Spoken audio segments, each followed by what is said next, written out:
આજથી સમગ્ર રાજ્યમાં શાળા પ્રવેશોત્સવ અને કન્યા કેળવણી મહોત્સવનો શુભારંભ થયો છે। ત્યારે બનાસકાંઠા જિલ્લાની વિવિધ શાળાઓમાં પણ શાળા પ્રવેશોત્સવ કાર્યક્રમનું આયોજન કરવામાં આવ્યું છે, જે અંતર્ગત નવી બિરડી ક્લસ્ટરની 3 શાળાઓ સોયલા પ્રાથમિક શાળા, નવી બિરડી પ્રાથમિક શાળા અને એચ.વી. વાલાણી વિદ્યા મંદિર બિરડી ખાતે DSAGના CEO સુપ્રીતસિંહ ગુલાટીની ઉપસ્થિતિમાં કન્યા કેળવણી મહોત્સવ અને શાળા પ્રવેશોત્સવ 2024ની ઉજવણી કરવામાં આવી હતી।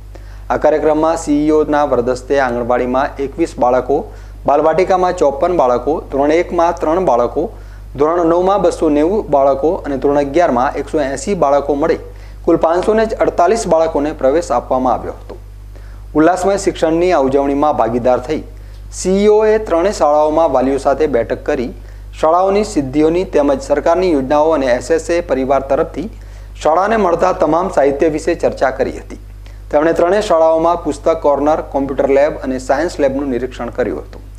CEOએ વૃક્ષારોપણ કાર્યક્રમમાં ભાગ લીધો હતો તેમજ દાતાઓનું સન્માન પણ કર્યું હતું। આ પ્રસંગે medical officer JK Mehta, liaison officer Prakashbhai Nayak, CRC coordinator Birdi મંડળ મહામંત્રી સુરેશભાઈ સિલ્વા, શાળાનો સ્ટાફ તેમજ બાળકો સહિત મોટી સંખ્યામાં ગ્રામજનો ઉપસ્થિત રહ્યા હતા।